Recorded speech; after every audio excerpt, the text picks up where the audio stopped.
എൻ്റെ ജീവിതത്തിലെ 2 മരിയൻ അനുഭവങ്ങളാണ് ക്യാപിറ്റൽ എക്സ്പീരിയൻസ് എന്ന് പറയാവുന്നതുള്ളത്. ഒത്തിരിയേറെ മൈനർ എക്സ്പീരിയൻസ് ഒത്തിരി ഉണ്ടാവും, പക്ഷേ മേജറായിട്ട് 2 എക്സ്പീരിയൻസാണ്. അതിലൊരു എക്സ്പീരിയൻസ്, മേജർ എക്സ്പീരിയൻസ് എന്ന് പറഞ്ഞാൽ ദൈവം ഒരിക്കൽ മാത്രം ചെയ്യുന്ന കാര്യങ്ങളാണ് ഞാൻ മേജർ എക്സ്പീരിയൻസ് എന്ന് പറയാൻ ആഗ്രഹിക്കുന്നത്. കാര്യം റെക്കർ ചെയ്യുന്ന മൈനർ എക്സ്പീരിയൻസ് ഒത്തിരി ഉണ്ട്. പലപ്പോഴും ഈ ഉടമ്പടി ചെയ്തിരിക്കുന്ന ദൈവത്തിൻ്റെ മക്കൾ അവർ വലിയ സാക്ഷ്യങ്ങളൊക്കെ പറയുമ്പോൾ എൻ്റെ മനസ്സിൽ വരുന്ന ഒരു ആശങ്ക അല്ലെങ്കിൽ ഒരു ആന്തരികമായ ഒരു ആഗ്രഹം എന്ന് പറയണത്, നിങ്ങൾ ദൈവത്തെ കാണാൻ വേണ്ടി ഉടമ്പടി ചെയ്യണം. ഇപ്പം നിങ്ങൾ ജോലി ചെയ്യണം. ഇപ്പം തന്നെ ബാംഗ്ലൂരത്തെ ചേച്ചി സാക്ഷ്യം പറഞ്ഞില്ലേ. അപ്പം ആ ചേച്ചിയുടെ ജീവിതത്തിൽ ഒരു വലിയ പ്രയാസം വന്നപ്പോൾ അവിടുത്തെ അച്ഛനാണ് ചേച്ചിയോട് ഗൈഡ് ചെയ്തത്. ഇപ്പോഴൊത്തിരി അച്ഛന്മാർ ഉടമ്പടി ചെയ്യാൻ വരുന്നുണ്ട്. ബഹുമാനപ്പെട്ട സിസ്റ്റേഴ്സ് തന്നെ പല പല കോൺഗ്രിഗേഷനിൽ നിന്നും കൂട്ടമായിട്ട് വന്ന് ഉടമ്പടി ചെയ്യുന്നു. എന്തുകൊണ്ടാണെന്ന് വെച്ച് കഴിഞ്ഞാൽ അവർക്കെല്ലാം കിട്ടിയിരിക്കുന്ന അച്ചിട്ട അനുഭവങ്ങളുടെ വെളിച്ചത്തിലാണ്, നിഷേധിക്കാൻ പറ്റാത്ത അനുഭവങ്ങളാണ്. അപ്പോൾ 2-3 വർഷമായിട്ട് വിറ്റുമാറാത്ത സ്ഥലം ഉടമ്പടി ചെയ്തപ്പോൾ ചേച്ചി എന്നാ പറഞ്ഞത്, ഒറ്റ ആഴ്ച കൊണ്ടത് വിറ്റുമാറി. അതിനായിരുന്നു അവിടെ ആ സാക്ഷ്യത്തിൻ്റെ ഏറ്റവും മർമ്മം അതാണ്. ശരിക്കും ചേച്ചിക്ക് കുറച്ചുകൂടി എക്സ്പീരിയൻസ് ഉള്ള കാരണം വേറെ ഒത്തിരി കാര്യങ്ങൾ എൻ്റെ പൊതിഞ്ഞ് പറഞ്ഞതേ ഉള്ളൂ. പക്ഷേ മർമ്മം എന്ന് പറയുന്നത്, ഉടമ്പടി മർമ്മം എന്താ? സമയമാണ് ഉടമ്പടി മർമ്മം. കാര്യം ഉടമ്പടി ചെയ്തിരുന്ന കാലങ്ങളിൽ ഉടമ്പടിക്ക് 2 കാലമുണ്ട്. ഒന്ന് അതിൻ്റെ ഓറൽ ട്രഡീഷൻസ്, വാചിക പാരമ്പര്യ കാലം. വാക്കുകൊണ്ട് ദൈവം ആദ്യം ഉടമ്പടി എഴുതി കൊടുത്തില്ലായിരുന്നല്ലോ അല്ലേ? ആദ്യം ദൈവം എന്താ പറഞ്ഞത്? വാക്കാൽ പാട്ടമെന്നോ പറയത്തില്ലേ? വാക്കാൽ പാട്ടത്തിന് നിയമസാധ്യതയുണ്ട്. രജിസ്റ്റർ കച്ചേരി ചെല്ലുമ്പോൾ മനസ്സിലാകും. ചില കേസൊക്കെ ജയിക്കാൻ കാര്യം അപ്പൂപ്പന്മാരുടെ വാക്കാൽ പാട്ടമാണ്. അതിൻ്റെ പ്രൂഫായിട്ടുള്ള എന്തെങ്കിലും സബോർഡിനേറ്റ് രേഖകൾ കണ്ട കോടതി അംഗീകരിക്കും. ഇതുപോലെ ഉടമ്പടി ആദ്യം വാക്കാൽ ഉടമ്പടിയായിരുന്നു. എബ്രാഹത്തിനോടൊക്കെ ദൈവം പറഞ്ഞ എന്നാ? വാക്കാലാണ് പറയണത് അല്ലേ?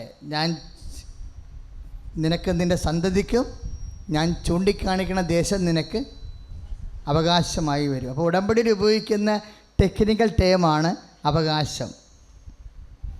ഉടമ്പടി നമ്മളെ അനുഗ്രഹിക്കുക മാത്രമല്ല ചെയ്യണത്, ഉടമ്പടി നമ്മളെ അവകാശികളാക്കും. കൈ അടിച്ച് കർത്താൻ ശ്രദ്ധിക്കുക.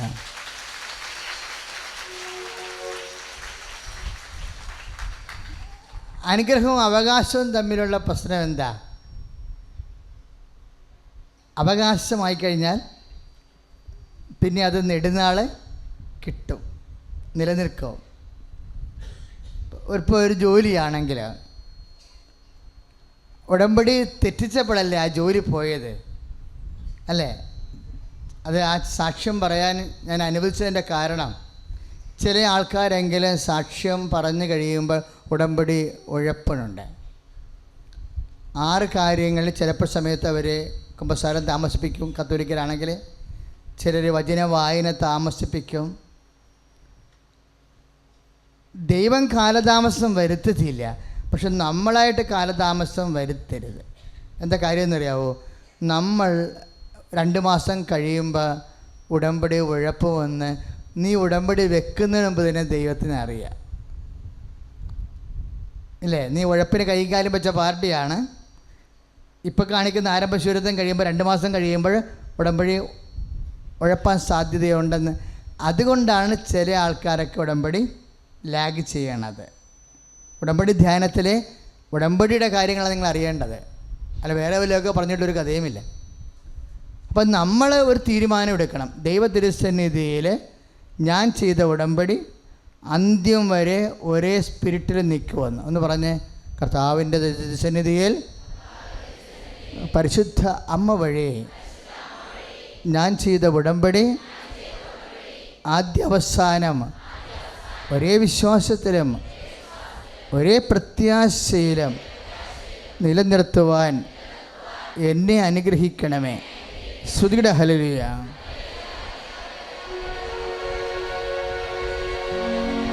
ആവേ ആവേ ആവേ മരിയ ആവേ ആവേ ആവേ മരിയ. പരിശുദ്ധ പരമദിവ്യകാരുണ്യത്തിന് ആരാധനയും സ്തുതിയും പുകഴ്ചയും ഉണ്ടായിരിക്കും. അപ്പോൾ ഒറ്റ ആഴ്ച കൊണ്ടാണ് ഈ 3 കൊല്ലമായിട്ട് വിൽക്കാത്ത സ്ഥലം വിറ്റുമാറണത്. കാരണം എന്താണ്? ഉടമ്പടി സമയത്തെ അടിസ്ഥാനപ്പെടുത്തിയിരിക്കുന്നതാണ്. വീണ്ടും വരുന്നൊരു വിഷയം, ഈ വാചിക ഉടമ്പടി ആദ്യം ചെയ്ത ആരോടാണ്? നോഹിനോടാണ് ചെയ്തത്. നോഹായുടെ പെട്ടകമൊക്കെ ഉണ്ടാക്കിയത് നോഹിനോടാണ് ദൈവം വാക്കാൽ ഉടമ്പടി ചെയ്തത്. വലിയ പ്രളയത്തിൽ നിന്നാണ് ഏറ്റവും നമ്മളുടെ ജീവിതത്തിൽ നമ്മൾക്ക് കൈകാര്യം ചെയ്യാൻ പറ്റാത്ത വിഷയം വരുമ്പോഴാണ് ദൈവം, ഇപ്പോൾ ഈശോ ഇന്നലത്തെ സുവിശേഷത്തിൽ എന്താ പറയണത്? ഉപവാസവും പ്രാർത്ഥനയും കൊണ്ടല്ലാതെ ഇവറ്റകൾ പുറത്ത് പോകത്തില്ല എന്നാണ്, ഇല്ലേ? ഒരു എപ്പിലെപ്സി പേഷ്യൻറ്റിനെ കൈകാര്യം ചെയ്തപ്പോഴാണ് ഈശോ അങ്ങനെ പറഞ്ഞത്.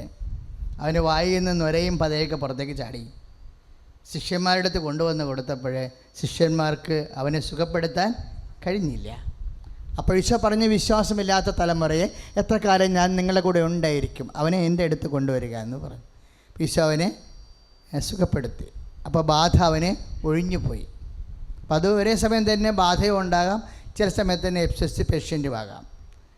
പക്ഷേ വീട്ടിൽ വന്നപ്പോൾ ശിഷ്യന്മാർ ഈശോയോട് ചോദിച്ചു, ഞങ്ങൾക്ക് എന്തുകൊണ്ടാണ് അതിനെ ഒഴിപ്പിക്കാൻ കഴിയാതെ വന്നത്? അപ്പോഴീശോ പറഞ്ഞു, ഉപവാസവും പ്രാർത്ഥനയും കൊണ്ടല്ലാതെ ഈ ജാതികൾ പുറത്ത് പോകത്തില്ല. അപ്പം പല ജാതി ഉണ്ടെന്നർത്ഥം, അല്ലേ? ഉപവാസവും പ്രാർത്ഥനയും കൊണ്ടല്ലാതെ ഈ ജാതികൾ പുറത്ത് പോകത്തില്ല എന്ന് പറയും. അതിനർത്ഥം എന്താ? നമ്മുടെ ജീവിതത്തിൽ പല ജാതി പ്രശ്നങ്ങളുണ്ട്. എല്ലാ ജാതിക്കും ഉപവാസം മതി, പ്രാർത്ഥന മതി, നൊവേന മതി എന്ന് പറഞ്ഞു കഴിഞ്ഞാൽ നടക്കത്തില്ല. ഓരോ ജാതിക്കും ഓരോ മരുന്നാണ് കൊടുക്കുന്നത്. മനസ്സിലായില്ല? അങ്ങനെയാണ് ഉടമ്പടി വരണത്. എന്തുകൊണ്ട് ഉടമ്പടി വരുന്നുവെന്ന് നിങ്ങളറിയണം. ഇപ്പോൾ ഒരു ചേട്ടായി വന്ന് സാക്ഷ്യം പറഞ്ഞില്ലേ, ഞാൻ അമ്മയെ ആദ്യം കാണുകയാണ്, അമ്മ പൊടിയാണെന്നൊക്കെ പറഞ്ഞില്ലേ? അത് നല്ല ലാംഗ്വേജ്, അവരുടെ ലോക്കൽ ലാംഗ്വേജ്. പക്ഷെ അത് ശരിക്കും ആ സാക്ഷ്യം നന്നായിട്ട് വന്നിട്ടുണ്ടായിരുന്നു. അവതരിപ്പിച്ച രീതി, ഉള്ളിൻ്റെ ഉള്ളിൽ നിന്ന് അദ്ദേഹം അത് ആഴമായ ബോധ്യത്തിൽ ആ വിഷയം പറഞ്ഞിരിക്കണേ. കാര്യം അദ്ദേഹം അത്രയും വിഷമിച്ചിട്ടുണ്ട്, അല്ലേ? ദ്രവിച്ച കാലിൻ്റെ അകത്ത് പിന്നെയും എന്തോ ഇരുമ്പ് വീണ് ഞരമ്പ് ചതഞ്ഞു. ഞാൻ ആ സാക്ഷ്യം ഡെവലപ്പ് ചെയ്യാൻ ഉദ്ദേശിക്കണില്ല, കാര്യം അത് പത്രവുമായിട്ട് ബന്ധപ്പെട്ട സാക്ഷ്യമാണ്, ഇല്ലേ? പത്രവുമായിട്ട് ബന്ധപ്പെട്ട സാക്ഷ്യമാണ്. പിതാവ് പറഞ്ഞിട്ടുണ്ട്, പത്രത്തിൻ്റെ സാക്ഷ്യം ഒത്തിരിയേറെ ഇങ്ങനെ പൊലിപ്പിച്ച് പറയരുത് എന്ന് പറഞ്ഞിട്ടുണ്ട്. അതുകൊണ്ട് ഞാനത് ആ വിഷയം വിടുകയാണ്. പക്ഷേ അമ്മ ആ വിഷയം വിട്ടിട്ടില്ലെന്ന് തോന്നണം. സാക്ഷ്യങ്ങൾ കേൾക്കുമ്പോൾ അങ്ങനെ തോന്നണം. എനിവേ, അത് സഭയ്ക്ക് കൂടുതൽ ബോധ്യങ്ങൾ കിട്ടേണ്ട ഒരു സബ്ജക്റ്റാണ്. സ്തുതിയുടെ ഹല്ലേലൂയ. Hallelujah hallelujah hallelujah.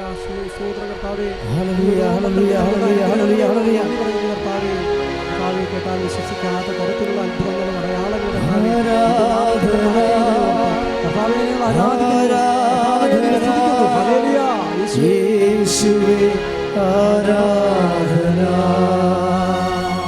എൻ്റെ പേര് ജോമൽ ജോയി. ഞാൻ കണ്ണൂർ ജില്ലയിലെ ചെറുപുഴ എന്ന് പറഞ്ഞ സ്ഥലത്തുനിന്ന് വരുന്നു. ഞാൻ എൻ്റെ ഉടമ്പടി പുതുക്കിയത് കഴിഞ്ഞ മാസമായിരുന്നു. ഞാൻ ഇപ്പോൾ നിലവിൽ ഞാൻ കാസർഗോഡ് ജില്ലയിലെ ഹയർ സെക്കൻഡറി സ്കൂളിൽ പൊളിറ്റിക്കൽ സയൻസ് അധ്യാപകനായിട്ട് വർക്ക് ചെയ്യുകയാണ്. എല്ലാവർക്കും അറിയാവുന്ന പോലെ തന്നെ ഹയർ സെക്കൻഡറി പഠിപ്പിക്കണമെങ്കിൽ, ഒരു ഗവൺമെൻറ് അല്ലെങ്കിൽ എയ്ഡഡ് സ്കൂളിൽ ഹയർ സെക്കൻഡറി പഠിപ്പിക്കണമെങ്കിൽ സെറ്റ് എന്ന് പറയുന്ന ഒരു യോഗ്യത പാസ്സാകേണ്ടത് ആവശ്യകതയാണ്. ഞാൻ എൻ്റെ PG 2ാം വർഷം തൊട്ട് നമുക്ക് സെറ്റ് എഴുതാം. പക്ഷേ ഞാൻ 1ാം വർഷം തന്നെ വെറുതെ പോയിട്ട് എഴുതി. 2 പേപ്പറുണ്ട്, വെറുതെ പോയിട്ട് എഴുതിയതാണ്. ഒരെണ്ണം പാസ്സായി, ഒരെണ്ണം കിട്ടിയില്ല. അങ്ങനെ 2ാം വർഷം എഴുതാൻ വേണ്ടി അവസരം വന്നു. ഞാൻ എഴുതി. എനിക്ക് ആദ്യത്തെ വട്ടത്തെക്കാളും എനിക്ക് തീരെ മാർക്ക് കുറഞ്ഞു. 2 വിഷയവും ഞാൻ പാസ്സായില്ല. അങ്ങനെ ഇരിക്കെ എനിക്കൊരു ഹൈസ്കൂളിൽ എനിക്കൊരു UP സ്കൂളിൻ്റെ ഇൻ്റർവ്യൂവിന് ഞാൻ പോയി. UP സ്കൂളിൽ അവിടെ എനിക്ക് ജോലി കിട്ടിയില്ല. മറിച്ച് അവരെന്നെ വിളിച്ചു പറഞ്ഞു, ഹൈസ്കൂളിലേക്ക് വരുന്നുണ്ടോ ചോദിച്ചു. അങ്ങനെ ഞാൻ ഹൈസ്കൂളിലേക്ക് ഒരു സ്കൂളിൽ പഠിപ്പിക്കാൻ വേണ്ടി പോയി. അതിൻ്റെ ഇടയ്ക്ക് തന്നെ എൻ്റെ വീട്ടുകാർക്ക് ആർക്കും തന്നെ അവിടെ അങ്ങ് ദൂരെയായിരുന്നു. ആ സ്കൂളിൽ പഠിപ്പിക്കാൻ വലിയ പോകുന്നതിൽ എതിർപ്പായിരുന്നു. എനിക്ക് സിസ്റ്റർമാരൊക്കെ എങ്ങനെയെങ്കിലും അവന് വേറെ എവിടെയെങ്കിലും ചാടണേ എന്നുള്ള പ്രാർത്ഥനയായിരുന്നു. ഓക്കെ, അങ്ങനെ ഇരിക്കെ ഒരു അത്ഭുതം എന്ന് പറയട്ടെ, എൻ്റെ തൊട്ടടുത്തുള്ള ഹയർ സെക്കൻഡറി സ്കൂളിലേക്ക് എനിക്ക് പെട്ടെന്നൊരു വിളി വരുന്നു, ജോമലെ താൽക്കാലികമായിട്ട് വരുന്നോ ചോദിച്ചു. ഞാൻ ഒന്നും നോക്കിയില്ല, അവിടെ ചെന്നു. ഇതിൻ്റെ ഇടയ്ക്ക് തന്നെ അടുത്ത എക്സാം സെറ്റ് രജിസ്റ്റർ ചെയ്യേണ്ട സമയമായി. സെറ്റ് എക്സാം രജിസ്റ്റർ ചെയ്തു. പഴയതുപോലെ തന്നെ ഒന്നും പഠിച്ചിട്ടില്ല. പരീക്ഷയ്ക്ക് ഇനി 2 ആഴ്ച മാത്രമേ ബാക്കിയുള്ളൂ. ഹയർ സെക്കൻഡറി സ്കൂളിൽ ഞാൻ പഠിപ്പിച്ചുകൊണ്ടിരിക്കുകയാണ്. അന്നേരം അവിടെയുള്ള ടീച്ചർമാരെ ഞാനും വേറെ എൻ്റെ പ്രായത്തിലുള്ള ഒരു കൂട്ടുകാരനും ഉണ്ടായിരുന്നു. അവനും പാസ്സായിട്ടില്ലായിരുന്നു. ഞാൻ 2 പേരോടും പറഞ്ഞു, സ്റ്റാഫ് റൂമിൽ ഇരിക്കണ്ട, നിങ്ങൾ ക്ലാസ് എടുത്തു കഴിഞ്ഞ പീരീഡ് പോയിട്ട് എവിടെയെങ്കിലും പഠിക്കാൻ പറഞ്ഞു. ഞങ്ങൾ 2 പേരും നല്ല ഉഴപ്പന്മാരായതുകൊണ്ട് തന്നെ ഞങ്ങൾ കൂടി വന്നാൽ 1 മണിക്കൂറെങ്ങാനും ഒരു ദിവസം പഠിച്ചെങ്കിലായി. അങ്ങനെ 1.5 ആഴ്ച പോയി. ആകെക്കൂടെ ഒരു 2-3 വീഡിയോ കണ്ടു. അങ്ങനെ 2-3 വീഡിയോ കണ്ടു. സെറ്റ് എക്സാമായി. അന്നേരം ഞാൻ ഏത് എക്സാമിന് പോവുകയാണെങ്കിലും ആദ്യം തന്നെ എൻ്റെ വീട്ടിൽ നിന്ന് അമ്മയൊരു പ്രാർത്ഥന, എത്ര നീലമാതാവിയും വിശ്വാസ പ്രമാണമൊക്കെ ചൊല്ലി, അതിനുശേഷം എൻ്റെ നാക്കിലും കണ്ണിലും നെറ്റിയിലും ഒക്കെ ആയിട്ട് അമ്മ എണ്ണ വരച്ച് കുരിശ് വരയ്ക്കുമായിരുന്നു. ഒരു ഉപ്പും കൈ പിടിക്കുമായിരുന്നു. അങ്ങനെ ഉടമ്പടി തൈലം വെച്ച് എന്നെ കുരിശ് വരയ്ക്കുമായിരുന്നു. അങ്ങനെ ഞാൻ എക്സാം എഴുതാൻ വേണ്ടി പോവാണ്. ഞാൻ നല്ല കൂളായിട്ടാണ് പോകുന്നത്. എല്ലാ വർഷവും ടെൻഷൻ അടിച്ചാണ് പോകുന്നത്. ഈ പ്രാവശ്യം ആദ്യമായിട്ട് കൂളായിട്ട് പോകുന്നു. അവിടെ എത്തുന്നു, സ്കൂളിലെത്തുന്നു, ഉപ്പ് വിതരുന്നു, എക്സാം എഴുതുന്നു. എക്സാം എഴുതി കഴിഞ്ഞിട്ട് എനിക്കൊരു മനമാറ്റമൊന്നുമില്ല. ജയിച്ചെങ്കിൽ ജയിച്ചു, തോറ്റെങ്കിൽ തോറ്റു.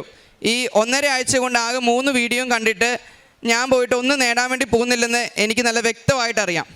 അങ്ങനെ ഇരിക്കെ ഞാൻ കഴിഞ്ഞ മാസം ഇവിടെ എൻ്റെ ഉടമ്പടി പുതുക്കാൻ വേണ്ടി വന്നു. ഉടമ്പടി പുതുക്കാൻ വേണ്ടി വന്നപ്പം ഞാൻ അതിനകത്തൊരു നിയോഗം എഴുതി വെച്ചാണ്, എനിക്ക് ഈ പ്രാവശ്യത്തെ സെറ്റ് എക്സാം പാസ്സാകണം. അങ്ങനെ ഇരിക്കെ ഞാൻ സ്കൂളിലുള്ള എൻ്റെ അധ്യാപകർ കുറച്ചും കൂടെ പ്രായം ചെന്നവർക്കൊക്കെ പാസ്സായവരുണ്ട്. അന്നേരം അവർ പറഞ്ഞു, ഈ 1.5 ആഴ്ച കൊണ്ട് പഠിച്ചിട്ട് നീ എന്നാ പാസ്സാകാനാ? ഞാൻ അപ്പോൾ ഇവിടെ കൃപാസനത്തിൽ വന്നതിൻ്റെ പിറ്റേ ദിവസം അവർ എന്നോട് ചോദിച്ച ചോദ്യമാണ്. ഞാൻ അവരോട് പറഞ്ഞ മറുപടി ഉണ്ട്. അപ്പോൾ എനിക്ക് തോന്നിയതാണ്, അമ്മ മാതാവ് അനുഗ്രഹിച്ചാൽ ഈ പ്രാവശ്യത്തെ സെറ്റ് എക്സാം ഞാൻ പാസ്സാവും. അത് എന്ത് ധൈര്യത്തിലാണ് പറഞ്ഞത് എനിക്കിപ്പോഴും അറിയത്തില്ല. പക്ഷേ റിസൾട്ട് വന്നു. ഞാനിപ്പോൾ ഈ സാക്ഷ്യം പറയുന്നതിൻ്റെ എഴുതുന്നതിൻ്റെ ഇടയ്ക്ക് ഞാൻ വെറുതെ ChatGPTയിലും ജെമിനിയിലും ഒക്കെ ഗൂഗിളിൻ്റെ ജെമിനിയിലും അടിച്ചു നോക്കി, കേരളത്തിലെ പൊളിറ്റിക്കൽ സയൻസ് എഴുതിയിലെ എത്ര ശതമാനം ആൾക്കാരാണ് ജയിച്ചതെന്ന്. 100-ലെ വെറും 7.30% ആൾക്കാരാണ് കേരള സെറ്റ് പൊളിറ്റിക്കൽ സയൻസ് ജയിച്ചത്. അതിൽ 27 പേരിൽ ഒരു വ്യക്തി ഞാനാണ് എന്നതാണ് എനിക്ക് പറയാനുള്ളത്. ഇതിന് ശേഷം ഞാൻ എൻ്റെ സ്കൂളിലേക്ക് ചെന്നു. ഇതേ അധ്യാപകൻ എന്നോട് ചോദിച്ചു, നീ പഠിച്ചിട്ടല്ലേ എഴുതിയത്? നേരത്തെ പറഞ്ഞു ഈ 1.5 ആഴ്ച കൊണ്ട് അത്ഭുതം തീർക്കാൻ പറ്റത്തില്ലാത്തവരാണ് പറഞ്ഞത്, ഇപ്പം നീ പഠിച്ചുകൊണ്ടല്ലേ ജയിച്ചതെന്ന്. ഞാൻ എത്രത്തോളം പഠിച്ചെന്ന് എനിക്കറിയാം.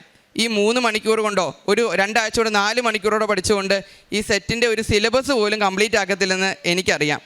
അതേപോലെ തന്നെ ഞാൻ ഡിഗ്രി കഴിഞ്ഞ് നേരെ BEഡും കഴിഞ്ഞിട്ടാണ് ഞാൻ PGക്ക് പോകുന്നത്. അതിനകത്ത് തന്നെ എനിക്ക് PG 2 വർഷം ഗ്യാപ്പ് ഉള്ളത് കൊണ്ട് തന്നെ BEഡ് ഇതായതുകൊണ്ട് തന്നെ എനിക്ക് പഠിക്കാൻ ഇച്ചിരി ബുദ്ധിമുട്ടുണ്ടായിരുന്നു. അങ്ങനെ എനിക്ക് എൻ്റെ 3ാം സെമസ്റ്റർ എനിക്ക് ഒരു വിഷയം ഭയങ്കര ബുദ്ധിമുട്ട്. ഞാൻ രാത്രി ഇരുന്നിട്ട് പപ്പനെ വിളിച്ചു. അവരൊക്കെ ഭക്ഷണം കഴിക്കുന്ന സമയമായിരുന്നു. അപ്പോൾ ഞാൻ എന്തായാലും പൊട്ടു. എന്നെ സംബന്ധിച്ചിടത്തോളം പൊട്ടു എന്ന് പറയുമ്പോൾ എനിക്ക് ഭയങ്കര സങ്കടമാണ്. അന്നേരം പപ്പനെ വിളിച്ചു. അപ്പോൾ ഈ വർഷം ഞാൻ എന്തായാലും പൊട്ടും. ഞാൻ ഭയങ്കര കരഞ്ഞിട്ട്, ആദ്യമായിട്ടാണ് ഞാൻ അങ്ങനെ കരഞ്ഞിട്ടൊക്കെ വിളിക്കുന്നത്. ടെൻഷൻ ഉണ്ടെന്ന് പറഞ്ഞാൽ കരഞ്ഞിട്ടൊന്നും വിളിക്കത്തില്ല. പിന്നെ ഞാൻ വീട്ടിലറിയുന്നത് അപ്പനെ എൻ്റെ ഈ കരച്ചിലൊക്കെ കാരണം അപ്പം ആ ദിവസം ഭക്ഷണം പോലും കഴിച്ചില്ല. പക്ഷേ ഞാൻ കരയാൻ കാരണം എന്ന് വെച്ചാൽ അതുവരെയുള്ള ഞാൻ മുമ്പിൽ നടന്ന ചോദ്യപേപ്പറൊക്കെ എടുത്ത് നോക്കി. എനിക്കറിയാവുന്ന എത്ര ചോദ്യങ്ങളൊക്കെ ഉണ്ടെന്ന്. എൻ്റെ മുമ്പേ നടന്ന പരീക്ഷയിൽ എനിക്ക് ആകെ ആ ചോദ്യപേപ്പറിൽ അറിയാവുന്ന 3 ചോദ്യങ്ങളായിരുന്നു. ആ 3 ചോദ്യങ്ങൾ അന്നേരം ഈ പ്രാവശ്യത്തെ പരീക്ഷയ്ക്ക് എന്തായാലും പൊട്ടുമായിരിക്കും. ഓക്കെ, അങ്ങനെ ഇരിക്കെ എൻ്റെ പരീക്ഷ ഞാൻ എഴുതി.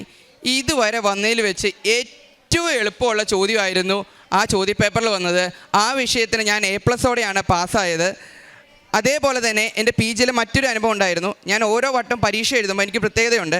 ഞാൻ അമ്മ മാതാവിൻ്റെ കാശ് രൂപ എപ്പോഴും കൈ പിടിക്കും. അതേപോലെ തന്നെ എൻ്റെ കയ്യിൽ ബെനഡിക്റ്റ് കുരിശും ഉണ്ടാവും. ഇത് 2 ഞാൻ ഒറ്റ കയ്യിൽ വെക്കും, പേന നടുക്കും വെക്കും. ഇങ്ങനെ ഞാൻ എഴുതുന്നത് കാണുന്നവർക്ക് ചിലർക്ക് കോമഡിയാണ്, പക്ഷേ ഇതാണ് സത്യം. അതേപോലെ തന്നെ ഒരു ചെറിയ കുരിശുണ്ടാവും. ആ കുരിശ് എപ്പോഴും എൻ്റെ ചെറുപ്പം തൊട്ട് തന്നെ ചെയ്തു. എൻ്റെ അമ്മ എപ്പോഴും എനിക്ക് എവിടെയെങ്കിലും ഒരു എക്സാമിന് പോകുമ്പോഴോ ഒരു മത്സരത്തിന് പോകുമ്പോഴോ എപ്പോഴും എന്നെ കുത്തി തരും. അതാരും കാണത്തില്ല. അങ്ങനെ എൻ്റെ കയ്യിലൊരു കാശ് രൂപമുണ്ട്, ഒരു ബെനഡിക്റ്റ് കുരിശ്. 2 ഞാൻ ഈ ഒറ്റ റൈറ്റ് ഹാൻഡിൽ പിടിക്കും, പേന ഇങ്ങനെ കഷ്ടിച്ച് പിടിച്ചിട്ട് എഴുതുന്നത്, അങ്ങനെ ഇരിക്കുക. ഞാനൊരു ഏത് സെമസ്റ്ററിൽ എനിക്ക് ഓർമ്മയില്ല, ഞാനൊരു ചോദ്യപേപ്പർ നോക്കിയപ്പോൾ എനിക്ക് അതിലാകെ 1-2 ചോദ്യമേ അറിയത്തുള്ളൂ. ഞാനത് പഠിച്ചിട്ട് പോയ പരീക്ഷയാണ്, പക്ഷേ എനിക്ക് 1-2 ചോദ്യമേ അറിയത്തുള്ളൂ. അങ്ങനെ ഞാൻ അങ്ങ് കാശ് രൂപമൊക്കെ മുറുക്കെ പിടിച്ചിട്ട് മാതാവേ അല്ലെങ്കിൽ കൃപാസന മാതാവേ അല്ലെങ്കിൽ ഈശോ മറിയ ഔസേപ്പേ ഇങ്ങനെ ഓരോന്നോരോന്ന് മാറി മാറി ചെല്ലാൻ വേണ്ടി തുടങ്ങി. ചെല്ലിയിട്ട് ഞാൻ ആയിട്ട് അറിയാവുന്ന ആകെ കിട്ടി 2 ചോദ്യം ഉണ്ടല്ലോ, ഒരെണ്ണം എഴുതി. കുറച്ച് കഴിയുമ്പോഴത്തേക്കിനും എനിക്ക് ഓരോ ചോദ്യമൊക്കെ ഞാൻ ഈ നേരത്തെ കണ്ട ചോദ്യമല്ല, വേറെ ഏതൊക്കെ എളുപ്പമുള്ള ചോദ്യങ്ങളാണ് വരുന്നത്. അതിൻ്റെ എന്താണെന്ന് എനിക്കും മനസ്സിലായില്ല.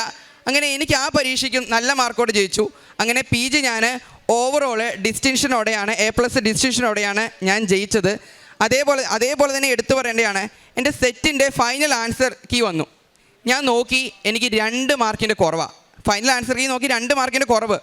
ആദ്യമായിട്ട് ഇത്രയെങ്കിലും എത്തുന്നത്. അന്നേരം 2 മാർക്കിന് കുറവാണ്. ഞാനപ്പോൾ എൻ്റെ സിസ്റ്റർ ആൻറ്റീനൊക്കെ വിളിച്ചു.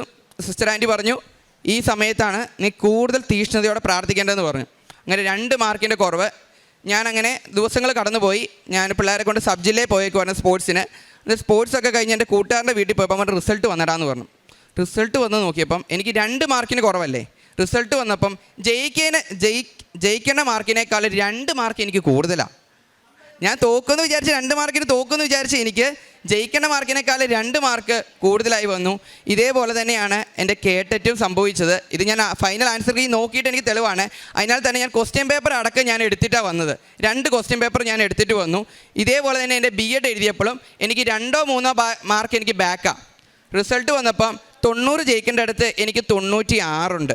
ഓക്കെ, ഇത് എൻ്റെ കഴിവ് കൊണ്ടോ എൻ്റെ മേന്മ കൊണ്ടോ അല്ല. ഞാൻ പറഞ്ഞു, ഈ ഒരാഴ്ച കൊണ്ടോ 1.5 ആഴ്ച കൊണ്ടോ സെറ്റ് പോലും പാസ്സാകാനുള്ള യോഗ്യത എനിക്കില്ല. പിന്നെ ഞാൻ ചെയ്യുന്ന കാരുണ്യ പ്രവർത്തികൾ എന്ന് പറയുന്നത്, എൻ്റെ ആദ്യത്തെ 2 മാസത്തെ സാലറി ഞാൻ എൻ്റെ പാപ്പൻ്റെ അടുത്ത് കൊടുത്തിട്ടുണ്ട്. ഇതൊക്കെ ഞാൻ പേഴ്സണലായിട്ട്, എൻ്റെ അപ്പനും അമ്മയ്ക്ക് ഈ കാര്യങ്ങളൊക്കെ അറിയത്തുള്ളൂ. 2 മാസത്തെ സാലറി എൻ്റെ അച്ഛനായ പാപ്പൻ്റെ അടുത്ത് കൊടുത്തിട്ടുണ്ട്. അത് ആർക്കെങ്കിലും അനുയോജ്യമായിട്ടുള്ള ആൾക്കാർക്ക് കൊടുക്കാൻ വേണ്ടിയാണ് കൊടുത്തത്. അതേപോലെ തന്നെ ഞാനൊരു ഉടമ്പടിയുടെ കുറച്ച് നാളൊരു ഗ്യാപ്പ് ഉണ്ടായിരുന്നു. പക്ഷേ ആ സമയത്തും ഞാൻ വീട്ടിലങ്ങനെ പുറത്തിങ്ങനെ കാറ്ററിംഗ് വർക്ക് അങ്ങനെയൊന്നും വിടത്തില്ല. അങ്ങനെ ഒരു സിസ്റ്റമാണ്. അങ്ങനെ ഇരിക്കെ അവിടെ എൻ്റെ കോളേജ്, ഞാനിവിടെ വടകരയിലാണ് പഠിച്ചത്. വടകര ഗവൺമെൻറ് കോളേജ് മടപ്പള്ളിയിലാണ്. അവിടെ തൊട്ടടുത്ത് ഈ പൂരം വരും. പൂരത്തിന് അങ്ങനെ ഞാൻ അപ്പനോട് ചോദിച്ചു, അപ്പോൾ കൂട്ടുകാരെല്ലാം പോകുന്നുണ്ട്. അവിടെ ഓരോ പണി എടുക്കാൻ വേണ്ടി കൗണ്ടറിൽ ഇരിക്കൽ അങ്ങനെയൊക്കെ. ഞാനും പൊക്കോട്ടെ, അങ്ങനെ വിടത്തില്ല. അപ്പൻ എന്നെ അറിയത്തില്ല, പൊക്കോന്ന് പറഞ്ഞു. അങ്ങനെ 2-3 ദിവസം ഞാൻ അവിടെ പണിയെടുത്തു.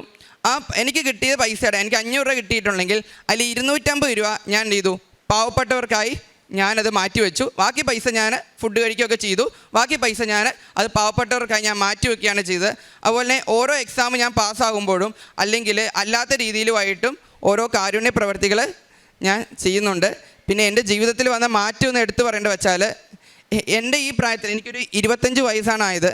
എൻ്റെ പ്രായത്തിലുള്ള മിക്ക കുട്ടികളും എൻ്റെ നാട്ടിലെ കണ്ടുപടന്ന പല ദുശീലങ്ങളുമുണ്ട്. പക്ഷേ മാതാവ് എന്തൊക്കെയോ എന്നെ സംരക്ഷിച്ചു പോകുന്നതാണ്. കാര്യം എൻ്റെ നാട്ടിൽ 10ാം ക്ലാസ്സോ അല്ലെങ്കിൽ +1 കഴിഞ്ഞ കുട്ടികൾ വരെ പലരും പല സാധനങ്ങൾ ഉപയോഗിക്കുന്നുണ്ട്, പല ലഹരി വസ്തുക്കളൊക്കെ ഉപയോഗിക്കുന്നുണ്ട്. ഞാൻ ഇവരുടെ എല്ലാം കൂട്ടത്തിൽ നടക്കുകയും ചെയ്യും. എന്നാൽ ഒരു പ്രശ്നത്തിനോ ഒരു ലഹരി വസ്തുക്കളോ അല്ലെങ്കിൽ ഒരു കാര്യത്തിന് ഞാനങ്ങനെ പോകത്തുമില്ല. അതിന് മാതാവ് എന്നെ അനുവദിച്ചിട്ടുമില്ല.